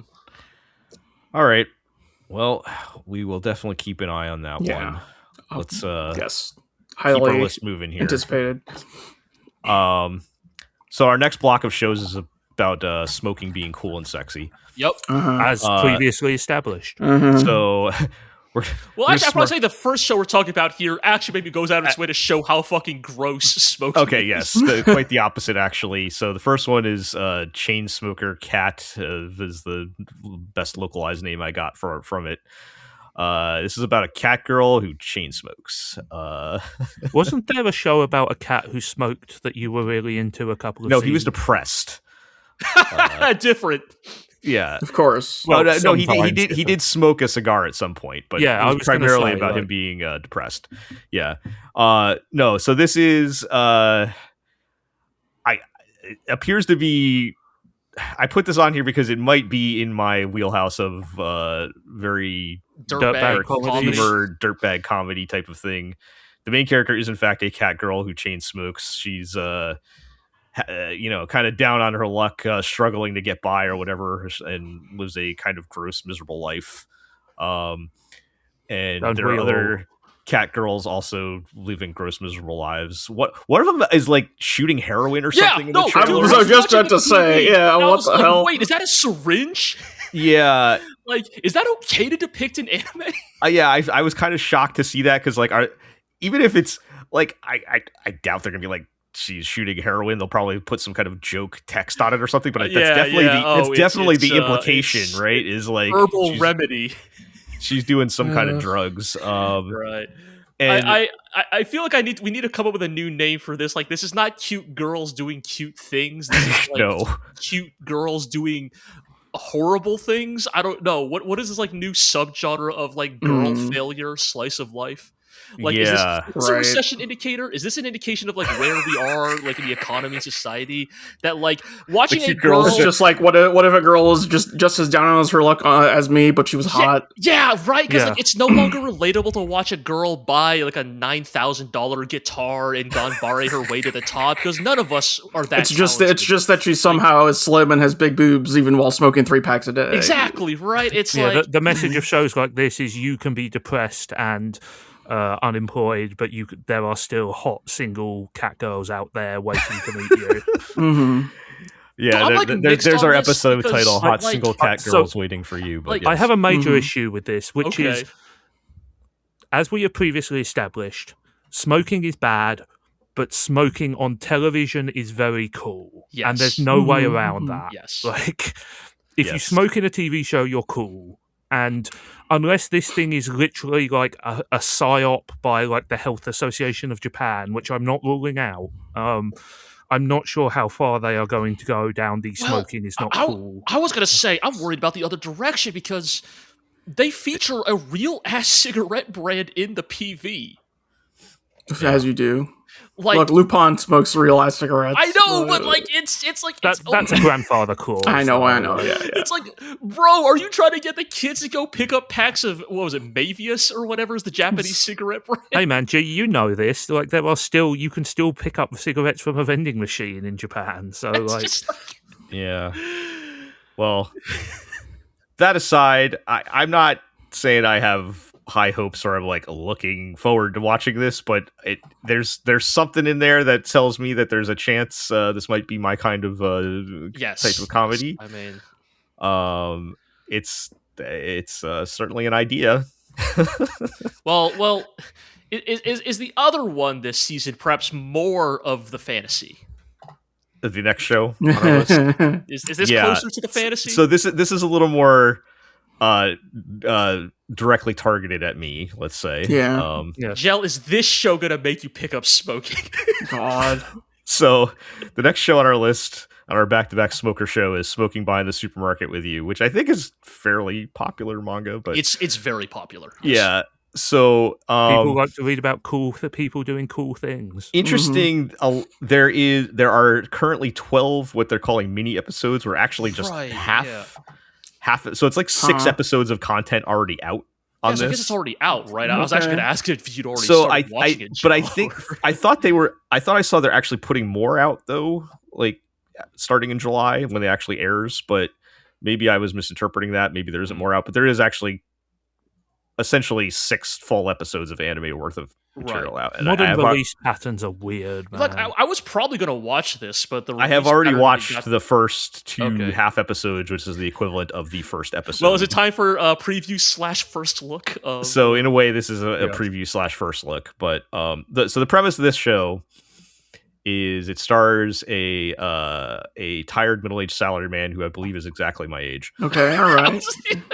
And his job sucks. It's awful. It's a salaryman job. Mm-hmm. Yep. And his only joy in life is that when he goes to the supermarket, there's a cute girl at the register that he sees all the time, and so he's always just finding excuses to go buy something at the supermarket. And he's not even trying to do anything. He just likes talking to her, right? And Look, sometimes you just need that human interaction and looking at a cute girl, right? So and so he, that's all going on, and then one day she's not there and he's disappointed, so he's gonna go and he also is a chain smoker, and he's a cello man. So she's not there, so he's just gonna go have a cigarette, and he's trying to find somewhere, and he goes back behind the building, and some cool hot lady waves over, says, "Hey, buddy, you can smoke over here," and she is cool and sexy because she has a leather jacket and like cartilage piercings in her ear, and she's smoking. And she's smoking. So so they chat for a little bit, and it is eventually revealed that she is the same person as the cute girl behind the register at the supermarket. Gasp. And you know what's cooler than smoking? Smoking in secret. And so but because she looks so different, like in her different outfit and everything, the main dude is too dumb to figure out that they're the same person. I mean, and so she understandable, but also I've heard my friends' normal voices and I've heard their customer service voices, and well, that's the whole thing. She's putting on like the I don't think I could tell the difference. Like I don't think I could tell it's the same person if it was only that. He can't tell the difference, but she knows. Yeah, right. Who he is, and so she uses this to her advantage to basically tease him, and this show basically becomes middle-aged Takagi-san. That makes sense. There's a lot of smoking in that show as well. I look forward to your blow-by-blow coverage of this show this season. Blow-by-blow. I see what you did there. Yeah. So, I do have a question. Is it wrong to promote a romance between a 45-year-old man and a 24-year-old girl? That's a light novel title, right? There. I'm asking. Are they in the dungeon? I'm asking for a friend. Yes. Look, we cannot get into age gap discourse about fucking anime of all things. Why not? We think cancel by anime standards. You're probably doing pretty good. I feel like at this point I'm so tired of talking about such things that as long as they're both adults, I'm going to say I don't fucking care. I'm just finding it funny. Yes. It's my age, but yes. So the first 2 half episodes or first full episode, however you want to look at it, I thought it was pretty good. Okay. I'm very concerned about the longevity of the joke. That is the thing I was curious about, because here's the thing, I also caught a couple chapters of this manga when it was kind of blowing up, because everyone's like, oh, check out this hot new manga, and I've read a couple chapters, and I was like, yeah, this is charming. Like, I get the bit, Is this one of those manga that's like the first 10 to 20 chapters are like 5 pages long because it's just the one bit? It's basically, and that they're trying to spin it off into a whole show and not like a short or something. I mean, this is why the like half episode, right? I guess that's true. Like, makes a lot of sense, right? Because yes, a lot of that type of show is better served as a short than as a full show. Yeah, basically. Well, that's the thing. I guess I would say it actually does start out as a standard length. I mean, it's not quite like my bad. It's not like the I guess you're probably thinking of those like ones where it's like they're posting like literally like 3 images. I'm thinking of that. Yeah, and then it got picked up because it was popular in the social media. I guess it's like I would say they're short chapters. They're like 9 to 10 pages. Okay, but they are technically chapters rather than just like so web images. So yeah, like I enjoyed the first 2. So Crunchyroll literally calls them mini episodes. Sure. Even though they're like half length, and it's a lot of times when you get those short episodes, like they'll be like cheap animation or whatever. It's like a full on produced, like you are essentially watching one full episode of anime with the first 2 of them. Sure. Mm-hmm. I enjoyed it, but I don't know where they're gonna go with this past like 3 episodes. Right. I mean, it's obvious, isn't it? They start smoking stronger and stronger stuff. They're gonna have to. They're gonna have to source from the cat girls. Like they're gonna have to find another angle, which I'm not sure what that is yet. So I'll watch more of it. I enjoyed it enough, I think, to keep an eye on it, and we'll see. I'm just going to take this opportunity to tell one of my favorite anecdotes from my trip to Japan, which is the first time I saw a bunch of schoolgirls with like the proper Sailor Fuku and everything. I saw them behind a mall smoking cigarettes, and I was like, "Hell yeah, maybe the kids are all right." Nice. Yeah. The one time I went to Japan back in 1999, I saw them, and they were still back in those days. They were still wearing the giant leg warmers. Right. Yes. And I was also there in December. I don't know if they still do it in the winter, but yeah, it's No, I was there in like late November, and I think that was still a 90s thing. Yeah. Also, like in 1999, surely everyone was smoking all the time, right? Yeah. Anyway, getting back on track to anime here. So next show on our list, did you add this? I did, yes. Okay, you want to take this one then? I don't know what this is. Sure. So this is Dara-san of Reiwa. This is a supernatural comedy manga being adapted. Basically about like 2 younger siblings. 2 younger siblings wander into like a remote mountain shrine, and there they, that is, foretold to be haunted by a cursed spirit. And they meet the monstrous snake spirit hunting the mountain. Big snake. And then it turns out that the snake monster haunting the mountain is a big boobed snake lady. Oh no! With 6 arms. Okay. And it is about their adventures hanging out with this snake lady, and her getting accustomed to the modern world again, and just myriad supernatural hijinks. Okay. How much smoking is there in this show? There actually is a bit of smoking. It is not. It's not a focus to be sure. It's not a feature of the show. But okay, so it could be good. The main reason I bring up Dara-san of Reiwa is because Dara-san of Reiwa is probably the latest, most prominent example of the classic phenomenon of a very notable H-Dojin author goes legit. Oh, I did start to make a joke that it sounded a lot like that. I think when you mentioned this to me, I looked it up and I went, "That's where that guy went." Yes, see, the true knowers know. All right, but yes, this is a manga written by Haruomi Tomotsuka, who is, I would say, I mean this. I mean this with full praise in my heart. Is an elite level pervert. Okay. A real true ball knower, in every sense of the word. Yes. A master of drawing extremely attractive dead-eyed women. same shades of the I would say the author of what's that vampire anime you like, Gel? Call of the Night. Yeah, like kind of Call of the Night-ish, but hornier. That's pretty horny. Yes, but like that kind of same like that same type of like subgenre of woman, if you understand what I'm like getting. Yes. Underage vampires? No, but like I'll put it this way, all right? Harumi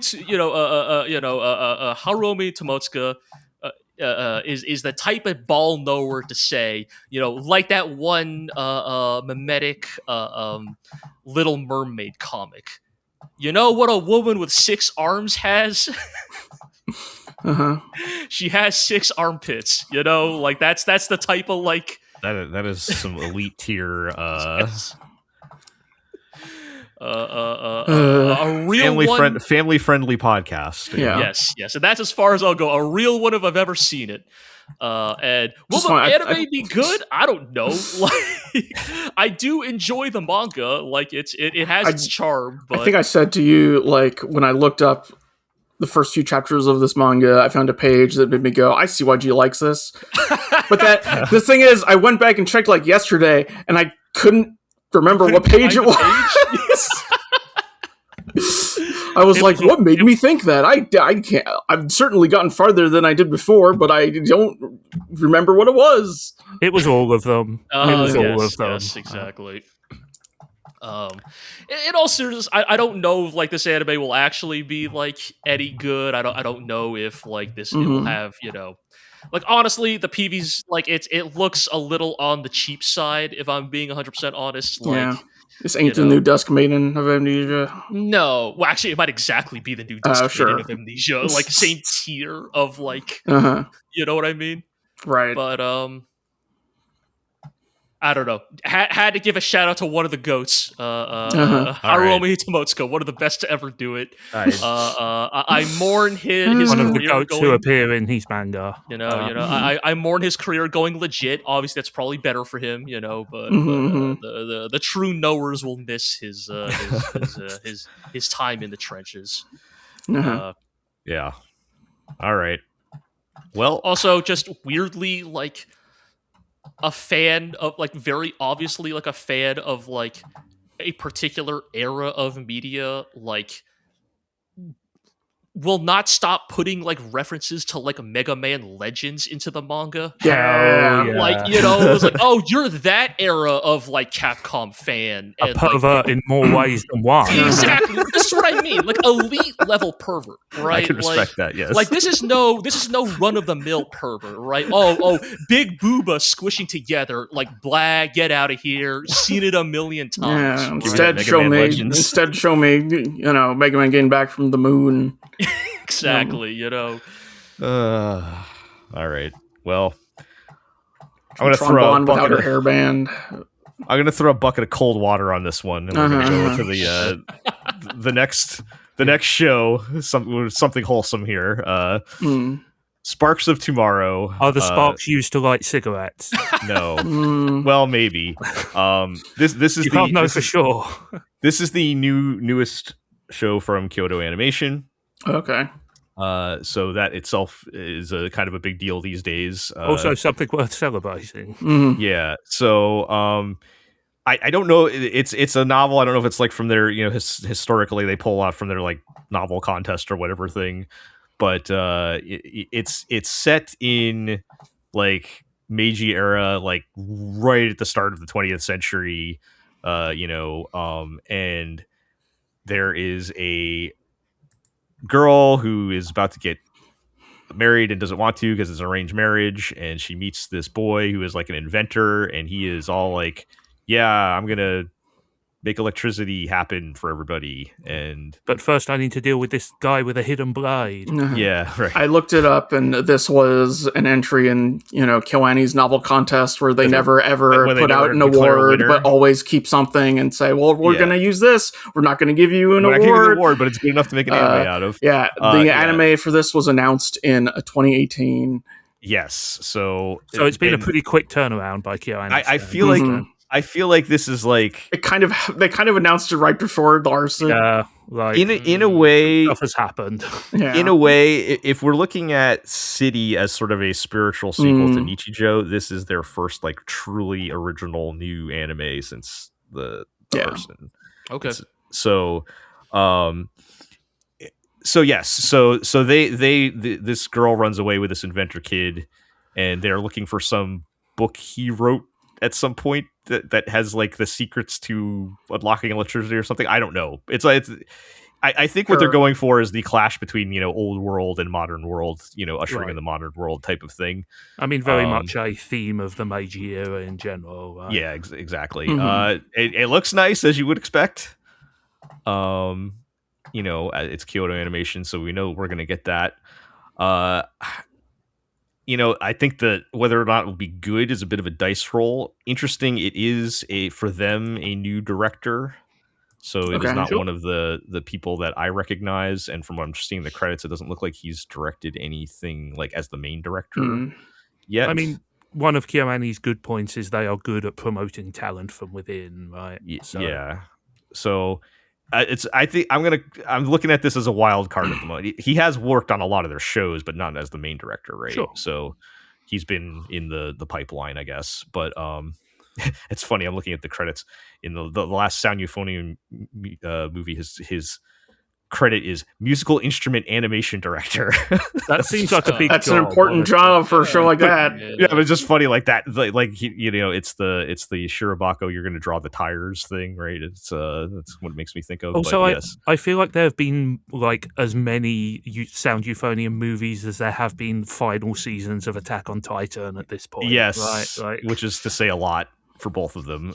Yeah. So it's just interesting, but yeah, so I think it'll probably be a bit of a wild card. I do feel like, you know, for every, you know, I loved City, but then, you know, for every one of those you get a, you know, Beyond the Boundary or something like that, right? So it will probably be charming at the very least.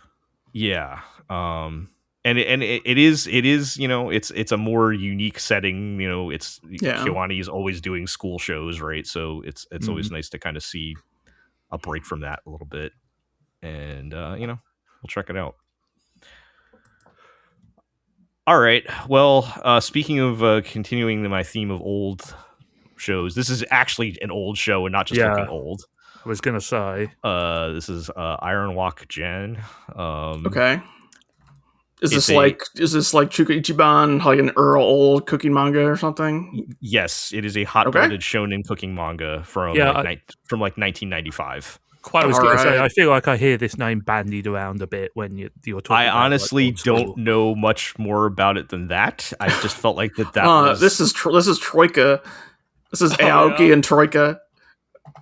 Okay. Yeah. So you're going to have to remind me, is that good or bad? The director of Fate Zero and Invaded and some other shows that are less good and other shows that are probably considered good that I didn't think of as good. But just don't go kind of a weird... I think of Troika as doing a little more artsier type stuff, but I guess not necessarily. Yeah. So this is you know, they plucked this manga from 1995, and it sure looks like it.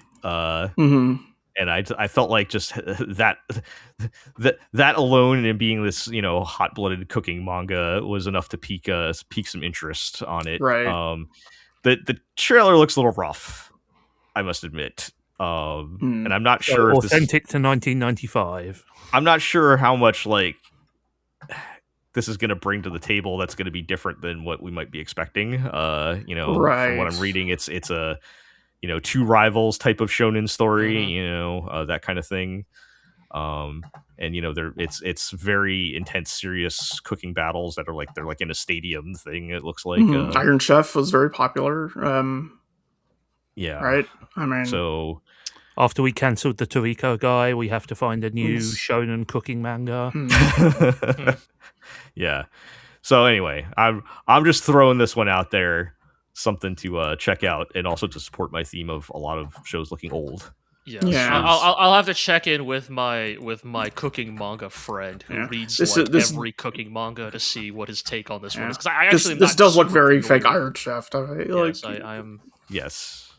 That's positive, right? Yeah. Sure. Maybe we'll see with this one. I'm not super familiar with this one, but Yeah. I'll have to check. And continuing my theme of shows looking old. Yeah.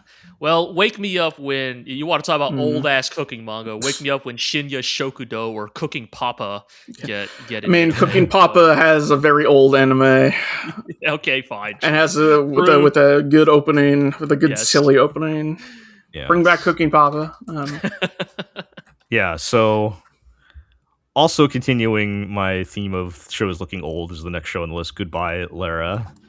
R.I.P. She's all AI now. Wrapped in plastic. This is actually from what I'm seeing, actually is an anime original, despite looking like it's adapting this show manga from like 50 years ago. This is. They don't officially say the Little Mermaid in here, but it's a Little Mermaid. It's the story of the Little Mermaid, but like the original Hans Christian Andersen one where she dies in the end. Yeah. Spoilers.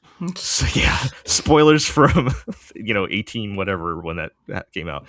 But yes, so the idea is it's the plot of the Mermaid happened already, and she dies in the end, but she is reincarnated 200 years later, and like now in the present day, which I'm not sure if it's literally the present day or like 50 years ago or something, because I can't tell from the art style. Right. But and it looks like a pretty chill sort of show, because I'm not really sure what how much plot it'll be other than her just being like, wow, look at the world now or whatever. Isn't there some high profile talent attached to this? There's some people who worked on Made in Abyss, I think. Sure. Because this is kind of a citrus. Yeah, it's that. Look, I think it is awesome that we are starting to make anime look like when anime mattered to us. That's all well and good, but like, hand it to me. Yeah, again, I continue to iterate. I mean, it's cool that they're like getting the art style right. I need one of these to like fully embrace the like. We have the technology to make anime look old, like like the cutscenes from the Mobile Suit Gundam like phone game, where like they basically just like added 5 minutes of extra footage to the ends of Char's counterattack, and look, if you weren't paying attention, you might just think, "Oh, that must have been in the original movie." Yeah. Well. Anyway, I thought it was kind of interesting, but if anything more for that, at some point the novelty of the old retro art style is going to wear off pretty quickly on me. But I am still watching Go For It Nakamura-kun, which right. So we still haven't heard your commentary on the problematic aspect. Oh, there'll be some more problematic moments next time, perhaps. But that's another. Man, maybe I need to watch this show. Yeah, we'll get to that. We'll get to that next time. But yeah, all right. Let's move on. The next show is Grow Up Show Sunflower Circus. This caught my attention because Grow Up Show. Yeah, I think that's what it was, unless I wrote it wrong. I think that's what it said. But that is right. Yes. Yeah, so this is set in like late 50s, early 1960s. Okay. And it's about a post-war period.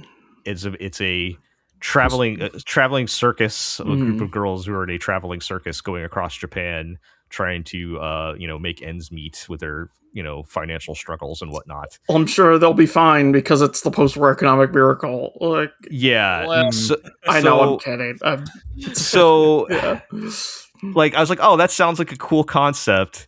Then I looked at the trailer and it looks like it's basically a PA Works show. Yeah, it's not PA Works. Working girls PA Works. It's funny, right? Because we were just talking about like aping the like retro art style. It's like you tell me this. Wait, you're telling me this anime takes place in like you're telling me Ashita no Joe is happening like 2 blocks over. Yeah, and you decide to make this look like a PA Works show. Yeah. Oh my goodness. Like, Joe's okay. getting the fucking shit beat out of him by his coach. Like 30 minutes down the road. Yep. Right, like they're all jogging here in the PV, and it's like, yes, Joe is jogging the other direction. Like, Yes. Yeah, it does seem like a bit of a missed opportunity if we're seeing this trend, right? But yeah, so I don't know. The premise was interesting to me, and the time period, because again, that's something we don't see very often. But right. I don't know. If it is just a PA Works show, even that still might be watchable. So, you know. To be clear, also, this is not by PA Works. But yes, again, as I said, it's not actually by PA Works. It's by A1, who can do a pretty good PA can Works do impression. basically anything. Yeah. So, you know, it does have that vibe of, you know, young working women, you know, doing their best. So, you know, I think it'll be worth watching an episode. We'll see how it goes. I don't know. It's just not relatable anymore. I need my female characters to sit around in their dingy apartment and chain smoke all day. Well, we'll have that. We'll have the director of the show directed Bunny Drop. Okay. Bunny Drop, the rare anime adaptation, decisively better than the manga it was based on. And we can leave it at that. Yeah, the anime was good. All right. Let's end this on young ladies don't play fighting games. I mean, they clearly don't. Have you seen Evo's attendance numbers this year? God. We cannot get into the Evo discourse. Young ladies do not collaborate with murderous regimes.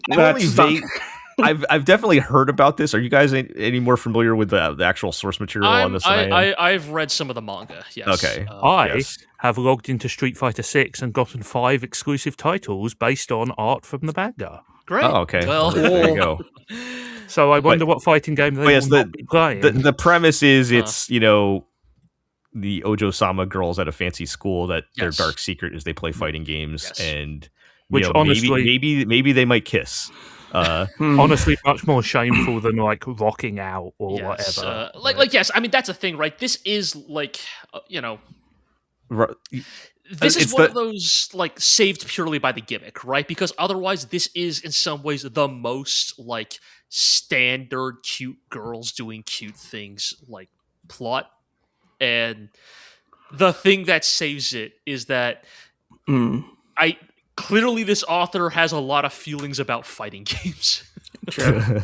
I'm seeing here in the credits cooperation with Capcom, Horiko, and Mad Cats. Yes, they have the legit. Mad Cats still exist? I guess. But yes, that is sort of the gimmick with this, right? Is so in the manga, they are playing a fictional fighting game that, ironically, I would probably say is probably a little bit more informed by like SNK or Arxis. You know, like the shoto that one of the girls plays literally has a rising tackle, not a shoryuken. So, can you explain to the audience the like differences here, the intricacies of such a statement? No. Okay. The point is, okay, so the only reason the point is the fighting game in the manga is a fake fighting game inspired by a particular like subset of fighting games that I assume the author played, right? Like the Kami, like I know that there's a character that one of these two girls plays that is a female like rushdown that reminds me a lot more of like a Taokaka, and I guarantee you she's gonna play Kami in this version of the show, right? Probably. Because you're calling your shot on that one. Like because that's the big thing with this anime is that they are literally collaborating with Street Fighter 6, the actual real fighting game made by Capcom that is currently the most popular fighting game maybe in Japan, at least, in history. Sure. Like so Japan, Street Fighter is unquestionably like, but specifically Japan is crazy for SF6. Like they, like for to bring up the Evo discourse again, Evo Japan saw its Street Fighter 6 bracket saw 7,000 entrants. Wow, I think that's more than any like core Evo has ever had. I think the largest Street Fighter 6 bracket in America was 4,000, which is still a lot, to be clear. Yeah, that's a lot of people. But that shows you that like Japan is taken to this game like nothing else, right? And that's why it's full of casuals and tryhards. Yeah, and to the point where it's like starting to create some like unfortunate discourse because like the next most popular game, which is like Tekken 8, I think saw like a little over 1,000 entrants at Evo Japan. Yeah. Like SF6 dwarfs every other fighting game by huge margin. I will say I have heard that Tekken 8 has some issues. Maybe also not in a great place, yes, of course. But let's be real, right? A game not being in a good place, if it's still like beloved and enjoyed, is still going to get people showing up. But so they're using actual footage of SF6 in this anime, which is I don't know how I feel about that. A little goofy. It's like I don't know. Like I think animating the fake fighting game would be, to me, in my mind, funnier. Right, it is also so much work, right? Right, like seeing a dude do a fake rising tackle is probably funnier to me than just seeing a Shin Shoryuken. Right, it's always more funny when they're trying to do the legally distinct version. I think it's she's literally playing Cammy in this PV. I called it. Yep. Right. So this sort of dovetails with what I was about to ask you, which was. You've clearly just demonstrated on the podcast here like an in-depth knowledge of the minutiae of how certain fighting games function, and then how much of that type of stuff will be in this series, or is it all just like generic? They're beating me up. I'm gonna have to rally and beat them up more. As opposed to So to answer that question, Eero, I would say actually there's a surprising bit of ball knowledge in the manga, at least, that I think will translate to the anime. Like, I don't think it's going to get into the depths of they're not going to get into they're not going to get into frame information, right? But, I don't know, there are unique systems in Street Fighter 6 compared to say Guilty Gear Strive. They will probably have to adapt some of the jokes specifically to the peculiarities of SF6's system. Right.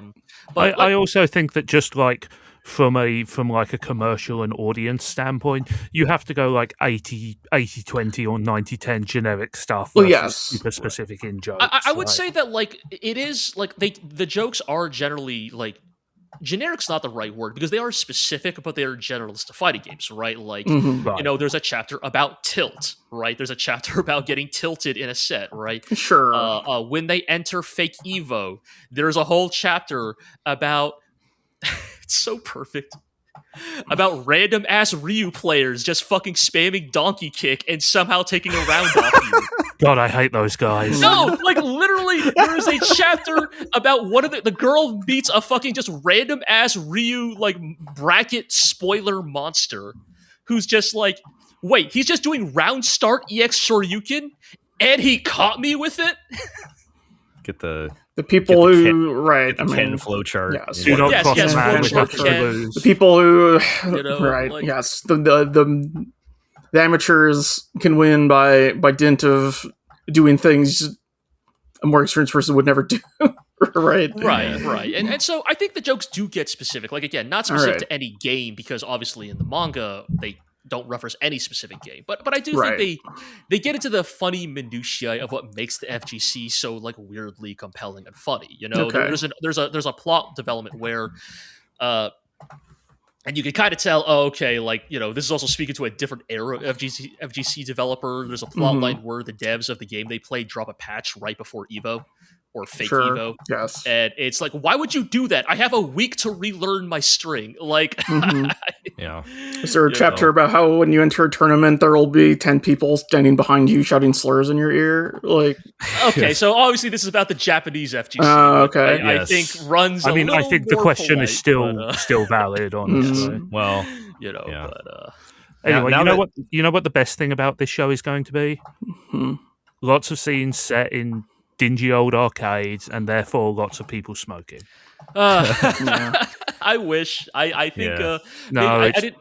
I have not finished reading I have not kept up with the manga, because quite frankly, once you get the joke, it's then you're just clicking through chapters to get to the next bit about the FGC. Right. See, they need to be I'll beat you in the previous version, and then it's Street Fighter EX. We should clarify the FGC, the fighting game community, for those of you. Yes. Because everyone's going to understand everything else we just talked about, right? Yeah. So nobody has said Okizeme yet. So. Yes. Your Yomi is good.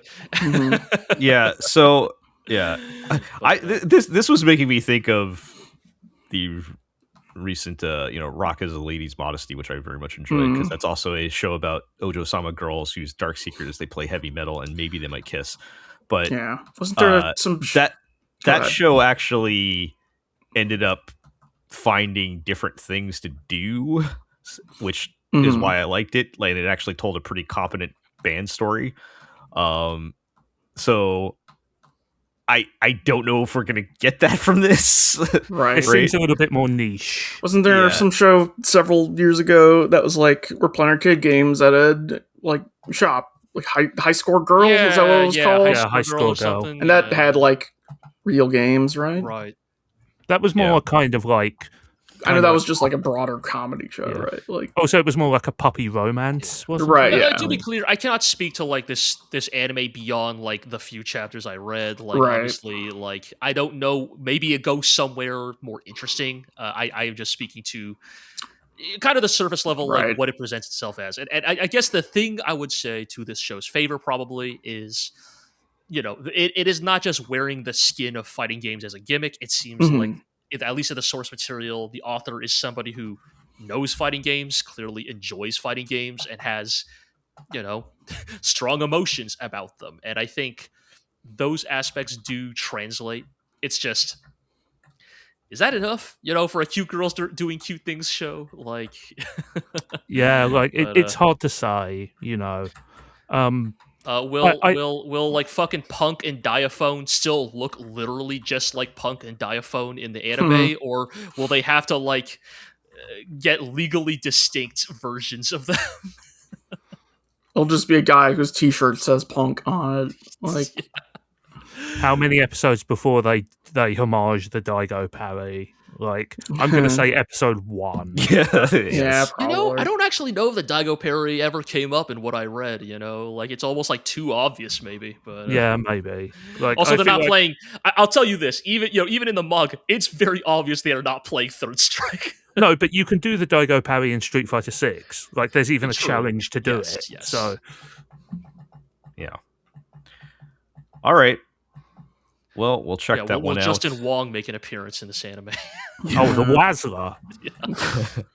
Jay We'll check Wong. that out. See, look, this is the problem. When covering this show, we're just going to speak entirely in jokes. Yep. Yeah. Which is kind of the podcast anyway, but you know what I mean. Well, I think that is why they probably picked Street Fighter 6, right? Because Street Fighter 6 is very popular, even like amongst more casual fans, right? Like it's. I feel like a lot of our in jokes of the podcast are about anime, which would make.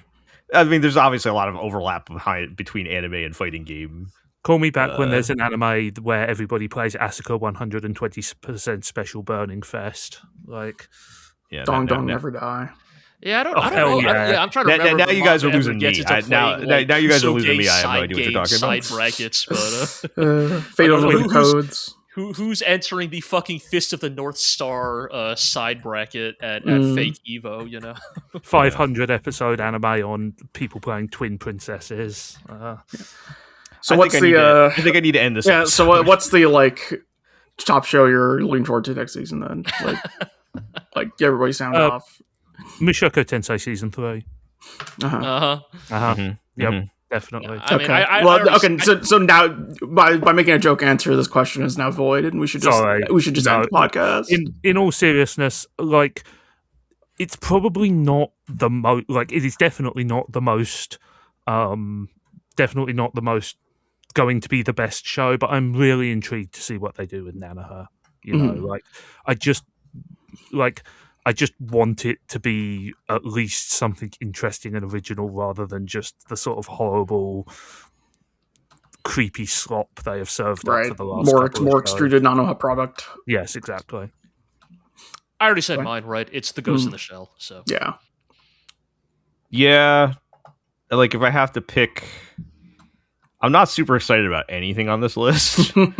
Like, I'm not going to say it's like it looks bad, because I think there are things on here that have potential, but I'm hesitant to commit to any of them because it's some of them are sort of. Yeah. I mean, I've already watched these Smoking by the Supermarket with you, and that was pretty good. Mm-hmm. But I feel like Ghost in the Shell and the the Witch of Mongolia show have the highest upside. Yes, I would agree. Probably highest potential ceiling. The highest potential, yeah. I would be shocked if The Witch in Mongolia is anything less than pretty good, honestly. Yeah, I feel like that's probably the safest pick, and I'm kind of looking forward to that. I'm a big Naoko Yamada fan. I think that one also will have broad appeal. Yeah. I hope so, yeah.